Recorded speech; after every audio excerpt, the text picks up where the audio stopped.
In today's video, I want to go over all of the books that I read during the month of April, and these were all vampire-themed books. So hello my fellow fantasy lovers and welcome back to my channel, or if you're new here, hi and welcome. My name is Katee, I'm a goth girl from Belgium who loves to read fantasy books. In today's video, I will be recapping my April reads, and I actually only have two physical books here with me, but I wrote down my notes about the other books in my journal, of course. Now, I have to say that I made April a vampire reads month and I was a little bit disappointed by the books that I actually read. Some of them were okay-ish, but one of them was actually a struggle to get through, which also means that I only finished 3 books in April and one of them I'm carrying over into May. So the book that I'm carrying over into May is called The Scarlet Veil. It is a chunk of a book and I am currently at 300 pages, but the book is 500 something pages, so I'm really not able to finish it even close to April, so I will be reading it, I think, into the first week of May, which is totally fine. But I want to talk about the other 3 books that I read. So I started my month with Olivie Blake's Masters of Death. Now you can see that this has bats on the cover, bats on the spray painted edges. We are told that the main character that we follow is a vampire, but I felt like the story focused on so many other aspects that the whole vampire character kind of was a little bit extra and not the main focus of the book. Now we follow Viola Marek, who is a struggling real estate agent and a vampire, as she's trying to sell a house that is haunted. And with the help of fellow beasts or creatures, as I'm gonna call them, she's going to try and get rid of the haunting ghost that is in the house. Now, of course, she develops a bond with the ghost, and at the end of the book, they don't really want to let go of each other. I'm not gonna tell you how it ends, but I did enjoy that plotline. However, there were a lot of issues that I had with this book. First of all, the book, you have the regular chapters where you follow the main character and then a second character who's called Fox, but there's also interludes, and those interludes killed the flow of the book. Especially in the beginning of the book, you have a chapter and then an interlude with background information, and then another chapter and another interlude, and you really get out of the flow of the book and of the story. I also found that the book lacked depth. Some things were just like, oh, here they are, and at the end you throw a half-assed explanation at it. It doesn't add up. So we are mainly following Fox, who is that godson. So we have a world where the gods are present and you have like gods for everything, and you have like, it's very much following the Greek god system that was in place, and also like all of those gods come back into the story. And Fox, so that's godson, is actually a human more or less, and he's related in some sort of way to other characters in the book as well. And the main plot line that they follow is that there are games that they need to play in order to save themselves if they win those games. That's what the entire book is based upon. Why is this marketed as a vampire book? Why is this like heavily spray painted with bats when there is nothing really going on vampire-like, bat-like in the entirety of this book? I just felt really misled by the book and by what it was about and what actually happens in the book and what it is actually about. So if you are looking into reading this book as a vampire read, I would suggest you just don't. If you want to read this as a fun in-between read, or as something that you feel like, oh, a real estate agent who's trying to sell a house with a ghost in it, yeah, that's literally the first 2 chapters, and then they try to find a solution and suddenly it gets into gods and games. So if that is something that you think you would enjoy, feel free to pick it up. I'm not sure what I'm going to do with my copy of this book yet. For now, I'm going to keep it over there in my shelves with my other vampire books, but honestly, I was let down by it quite a bit. I gave this book a total of 3 out of 5 stars, and I feel that's me being generous. The next book that I finished during the month of April was Court of the Vampire Queen by Katee Robert.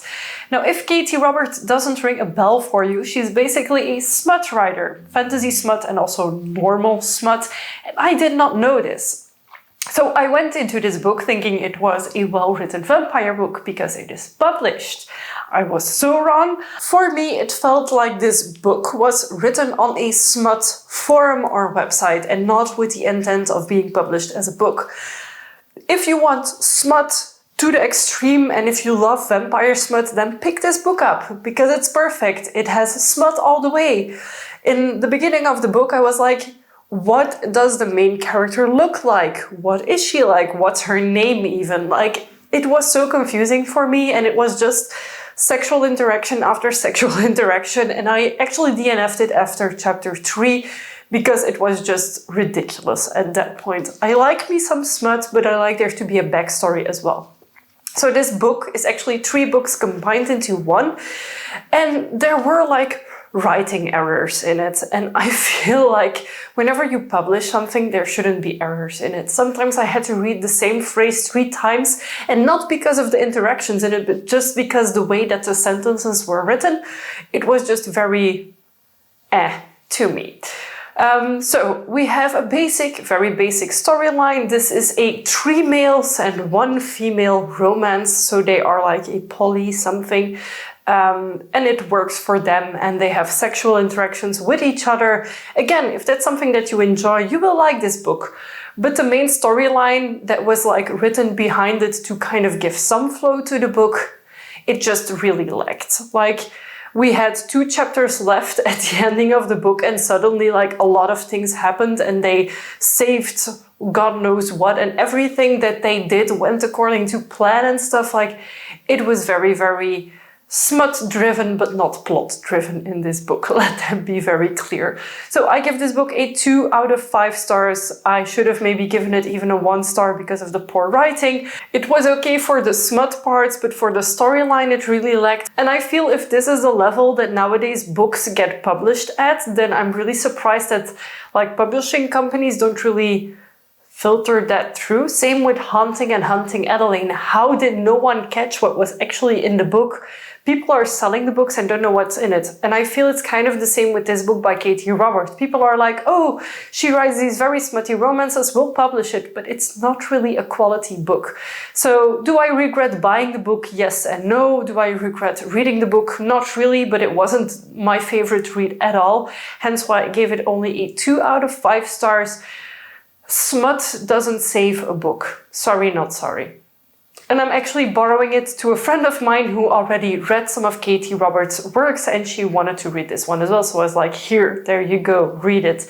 And then bring it back maybe someday to me. So I'm really not attached to that book in any way, shape or form. It will go up with the other vampire books if it gets returned to my bookshelves, but I'm honestly not missing it. And then the final book that I actually finished in April was A Tempest of Tea. This was one of my newer vampire novels, and I really wanted to read, after all of the smut of Court of the Vampire Queen, I wanted something that was less smutty. And since this is a YA book about someone who owns a tea shop that turns into a vampire lair thing by night, I thought this was a good read, and I wasn't mistaken. The only thing that I found with this book is that you feel that it's written for younger audience than I am. Some of the things in this book were just too simple, and I also felt that it was rather slow in getting started. There is a heist happening in this book. You will know about the heist pretty soon in the book. And I felt up to the heist, it was really slow paced. Once that started happening, the pacing in the book actually picked up, and I really did enjoy it. And also, like, how gorgeous is this book? So I am keeping this book. I only gave it a 3 out of 5 stars because it lacked explanations and it lacked depth. Some of the characters of this book had a really big and really very well explained backstory, and then some others at the end of the book you basically got info dumped a bunch of things about the main character that I was like, wouldn't it have been better if we knew a few of those things at the start of the book? Now, there were hints to it, And also coconuts as a replacement for blood drinking for vampires is just the oddest concept that I've heard about in a very long time. So I think if you want like a heisty type book and if you love YA books, then I think you will love it. I think this is in the same realm of Leigh Bardugo books, which is honestly a very big compliment. It reminded me a little bit of the TV series of Shadow and Bone. So I feel this is a very well-written book. I feel like if you're a YA person who loves YA books, then you will enjoy this one a lot. I just felt because I am reading YA and adult books mixed with each other, I just was lacking a little bit more depth into some of the characters and things that happened.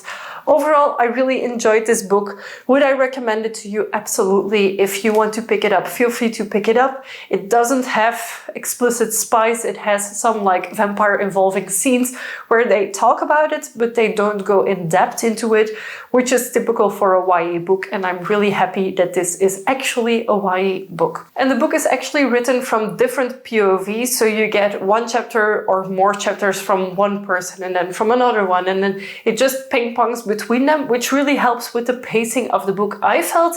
And I also really liked getting more insights on each of the characters. And the overall vibes that it gave me were the same vibes as the Cross have in Shadow and Bone's TV series. And I gave this book a 3 out of 5 stars. I found it an okay read, but not the most spectacular read of my year, and especially not in terms of vampire books.